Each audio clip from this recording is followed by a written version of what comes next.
ఇప్పుడు మనం 2024వ సంవత్సరం అక్టోబర్ నెల 1వ తేదీ నుంచి 31వ తేదీ వరకు ద్వాదశ రాశుల్లో 9వ రాశి ధనుస్సు రాశి వారి జ్యోతిష్యం ప్రశ్నశాస్త్రం ఎలా ఉందో భూత భవిష్యత్తు వర్ధమానం మన జానకిరామ్ని అడిగి చూద్దామండి. ప్రశ్నశాస్త్రం ప్రకారం చూడు, జానకిరామ్ ధనుస్సు రాశి జాతకం చదువు, విద్య, ఉద్యోగం, వ్యాపారం, తలించిన కార్యం, అనుకున్న కోరిక, వశీకరణ యోగ బలం, చదువు, విద్య, యోగం, చేసే పనిది ఎలా ఉంటుంది, సంతాన బలంది, కుటుంబ బలంది, ఆరోగ్య బలంది, ధన బలంది, రుణ బలంది, చేసే పనిది, తరించిన కార్యంది చూడుతి.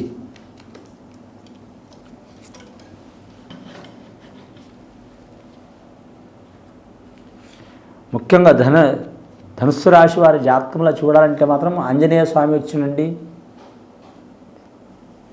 భక్తాంజనేయ స్వామి వచ్చిండు. రామరామ జయ రామరామ శ్రీరామ రక్ష సర్వజగదరక్ష అనుకుంటూ వచ్చిండు ఆంజనేయ స్వామి. అలాగే విఘ్నేశ్వరుడు వచ్చిండు. దేవుళ్ళకే దేవుడు, వీణ గజనానకుడు, ఏకదంతుడు, మహాగణపతి వేశ్వరుడు. కానీ ఆంజనేయ స్వామి యోగబలం చాలా చెప్పాలంటే సర్వదేవతల వరంతో పుట్టిన స్వామి ఆంజనేయ స్వామి, వాయునందనుడు, అంజనీపుత్రుడు. ముఖ్యంగా ఈ ధనుస్సు రాశి వారి జాతకం ఆదాయం 14, ఖర్చు 14, సాయం చేసి 4, ఏడిచేది 7 ఉన్నారండి. ఈ ధనుస్సు రాశి వారి జాతకం చూడాలంటే మాత్రం కానీ సరస్వతి దేవత కటాక్షంలో యోగబలం ఉన్నదండి వీరికి. ముఖ్యంగా మూల నక్షత్ర జాతకులు చాలా వరకు శుభకరం కూడా ఉంది, అశుభకరం కూడా ఉన్నదండి. ముఖ్యంగా 9 గ్రహాల్లో వీరికి 2 గ్రహాలు చాలా వరకు ఇబ్బందులు, చిక్కులు, చికాకులు పెడతాయండి. రాహుగ్రహం, కేతుగ్రహం. కానీ రాహుగ్రహం మంచిగా ఉంటే మాత్రం చాలా వరకు మాత్రం ఆకర్షణ శక్తి కలుగుతుందండి. ఆకర్షణ శక్తి అయితే ఉంది వీరి జాతక బలానికి. కానీ కేతుగ్రహం బాలేదు, మోక్షం లభించదు. అంటే వీరికి ఎంతమంది ఆకర్షణ అయినా కూడా మాత్రం మోక్షం లభించదు. అంటే వీరికి ఎంతమంది దగ్గర అయినా సరే మాత్రం పని జరగదు. కాబట్టి ఇబ్బందులు ఉంటాయి వీరి జాతక బలానికి. ఆ కేతుగ్రహ యోగ బలానికి మంచిగా జరగాలంటే మాత్రం కేతుగ్రహ యోగ బలం మంచి జరగాలంటే వీరి జ్యోతిష బలంలో మాత్రం ఖచ్చితంగా మాత్రం మహాగణపతికి 1, 2వది మాత్రం శివునికి, మహాశివుడికి, ఆ పరమశివుడికి మాత్రం పూజ చేయటం చాలా వరకు మంచిదండి. రుద్రాభిషేకం, అలాగే తేనె అభిషేకం, అలాగే వీరి జాతకంలో చూడాలంటే మాత్రం నీటి అభిషేకం, అలాగే మాత్రం బిల్వదళంతో కూడా పూజ చేయడం చాలా వరకు మంచిది వీరి పేరు మీద. ముఖ్యంగా మూల నక్షత్రం సరస్వతి దేవత పుట్టింది కాబట్టి మాత్రం పౌర్ణమి రోజు మాత్రం అమ్మవారిని సందర్శించటం విద్యార్థులు చేయటం చాలా వరకు మంచిది. వివాహం కాని వారికి వివాహ బలంలో కలిసి వస్తుంది. స్త్రీలకు, మాతలకు, అలాగే బాలికలకు కూడా విద్యలో కలిసి వచ్చే అవకాశం ఉంటుంది. అలాగే బాలలకు కానీ మాత్రం విద్యల ఇబ్బందులు, చిక్కులు, చికాకులు, దారిద్ర్య బాధలు ఉంటే తొలగిపోతుంది. వీరు చెప్పేది సార్లకు అర్థం కాదు, సార్లకు చెప్తే వీరికి అర్థం కాదు. కానీ ముఖ్యంగా మాత్రం ఈ కలియుగ టైంలో మాత్రం ఫ్యూచర్ మొత్తం సెల్ ఫోన్లే కనబడుతుందండి. కొన్ని మంచికి కనబడుతుందండి, కొన్ని ఇబ్బందులు పెట్టడానికి కూడా కనబడుతుంది. ఆ దీర్ఘకాలిక ఈ కంప్యూటర్ యుగంలో ఆ సెల్ ఫోన్ మూలంగా కూడా వీరికి ఇబ్బందులు వస్తున్నాయి. కాబట్టి ఆ ఇబ్బందులు కూడా తొలగిపోవాలంటే, కాన్సన్ట్రేషన్ కలగాలంటే వీరి జాతకంలో ఖచ్చితంగా వీరు మాత్రం విఘ్నేశ్వరుని ఆరాధన చేయటం, శివుడికి పూజ చేయటం, సరస్వతి మాతను పూజ చేయటం. అలాగే సరస్వతి లేహ్యం అని ఆయుర్వేద షాప్లో దొరుకుతుందండి.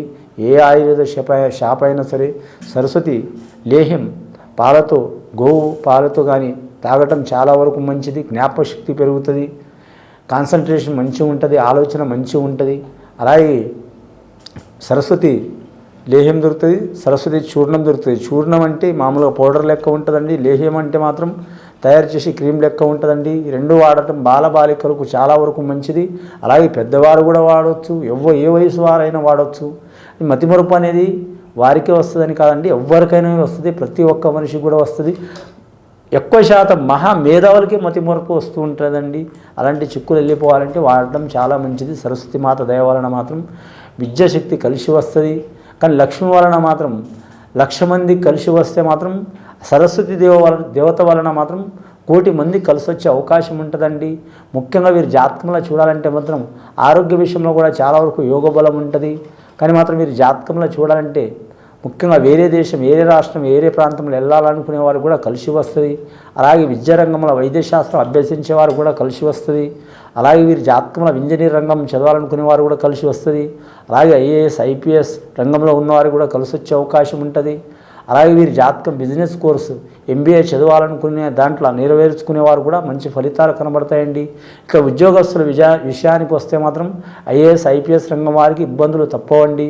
కానీ రెవెన్యూ రంగం వారికి మాత్రం పని చాలా ఉంటుందండి. కానీ ముఖ్యంగా కరవమంటే కప్ప కోపం, ఇడవమంటే పాము కోపం అన్నట్టు ఉంటుంది రెవెన్యూ అధికారుల పరిస్థితి.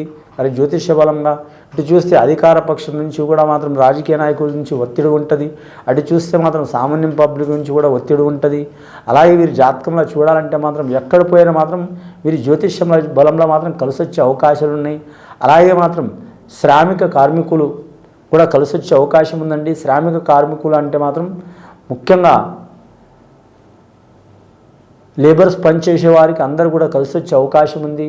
అలాగే రాజకీయ రంగంలో మాత్రం చాలా వరకు విభేదాలు ఉంటాయండి. ఒకరి మనసులో ఒకరు ఉండరు, ఎవరి ఆలోచన వారికే ఉంటారు. ఈ రాశివారితో ఇతరులు విభేదాలు చేస్తారు. విభేదాలు అంటే మాత్రం వీరి మాటను సాగనీయరు, వీరి పనిని సాగనీయరు, ఎవరో ఒకరు అడ్డంకం పెడుతూనే ఉంటారు. అయినా సరే ఈ రాశి వారికి ఓపిక చాలా ఉంటుందండి. ముఖ్యంగా పూర్వాషాఢ నక్షత్రం వారికి కలిసి వచ్చే అవకాశం ఉంటుంది. పూర్వాషాఢ నక్షత్రం వారికి మాత్రం లక్కీ నెంబర్ 6 వస్తుందండి, శుక్రవారం చాలా మంచిది. అలాగే మూల నక్షత్రం వారికి లక్కీ నెంబర్ 7 వస్తుందండి, వీరి జాతకం సోమవారం చాలా మంచిది. అలాగే ఈ రాశివారు మాత్రం వీలైతే మాత్రం బాసర సరస్వతి దేవతని సందర్శించడం, అలాగే మాత్రం శ్రీశైల మల్లికార్జున స్వామి సందర్శించడం, లేదా వారు గ్రామంలో శివాలయం కానీ లేదా మాత్రం సరస్వతి మాత లక్ష్మి ఆలయం కానీ ఏదైనా అమ్మవారి ఆలయం దర్శనం చేయటం చాలా వరకు మంచిది. అన్నదానం, గోదానం, భూదానం, సువర్ణదానం చేయటం కూడా చాలా వరకు మంచిదండి. అని పెద్దల సహకారం కూడా సహకరించే అవకాశం ఉంది వీరి పేరు మీద. ముఖ్యంగా వీరి పేరు మీద చూడాలంటే ఎలాంటి నరదిష్టి ఉన్నా తొలగిపోయే అవకాశాలు ఉన్నాయండి. దయ్యం, భూతం, మంత్రం, తంత్రం, చేతబడి, చెడుపు, చేతబడి, ఖేతవటి, బాణవతి ఏది ఉన్నా కూడా తొలగిపోయే అవకాశాలు ఉన్నాయండి. దయ్యం, భూతం, మంత్రం, తంత్రం, చెడుపు, చేతబడి, బాణవతి, ఖేతవడి ఏది ఉన్నా, గాలి, ధూళి, భూతం, ప్రేతం ఏది ఉన్నా వెళ్ళిపోవాలంటే మాత్రం ఖచ్చితంగా శివుడాగ్ని లేనిదే చేయమైనా కుట్టదు కాబట్టి అండి శివుణ్ణి సందర్శించాలి అని శివాభిషేకం చేస్తూనే ఉండాలి. రెండవది ఆంజనేయ స్వామి ఆరాధన చేయాలి. మూడవది పంచముఖి ఆంజనేయ స్వామి ఆరాధన చేయటం. నాలుగవది మాత్రం కాలభైరవుని పూజించడం. కానీ మాత్రం ఐదవది మాత్రం శనేశ్వరుని ఆరాధించడం. అని ఆరోది మాత్రం కలియుగ దైవం శ్రీ వెంకటేశ్వర స్వామి దర్శనం చేయటం. ఏడవది మాత్రం మీరు జాతకంలో చూడాలంటే మాత్రం ఖచ్చితంగా కనకదుర్గని పూజ చేయటం. ఎనిమిదవది మాత్రం ఖచ్చితంగా వీరి జాతకంలో లక్ష్మీనరసింహ స్వామిని పూజ చేయడం చాలా వరకు మంచిదండి. ఖచ్చితంగా లక్ష్మీనరసింహ స్వామిని పూజ చేస్తే వీరు ఎక్కడ పోయినా మాత్రం నిలదొక్కునే అవకాశం ఉంటుంది. వృత్తిలో స్థిరపడే అవకాశం ఉంది. చేసే పనుల కలిసి వచ్చే అవకాశం ఉంది. ముఖ్యంగా రావుగ్రహం చాలా పవర్ఫుల్ అయిందండి. రావుగ్రహం మంచిగా ఉంది. వీరికి కేతుగ్రహం బాగాలేదు కాబట్టి కొద్దిగా ఇబ్బందికరమైన పరిస్థితి ఉంటుంది. ఈ నెలలో మాత్రం చాలా వరకు పెండింగ్లో పడ్డ పనులు జరిగిపోయే అవకాశం ఉన్నాయండి. ఈ పూజలు చేస్తే మాత్రం సద్బ్రాహ్మణులతో కానీ చేపిస్తే కానీ మాత్రం ఎక్కడ పోయినా వీరికి మాత్రం చాలా వరకు శుభయోగాలు కలిసి వస్తాయండి. ఇది విని చూసి ఆచరించే వారికి చాలా వరకు లక్ష్మీప్రద యోగం ఉంటుందండి. శుభం భూయత్.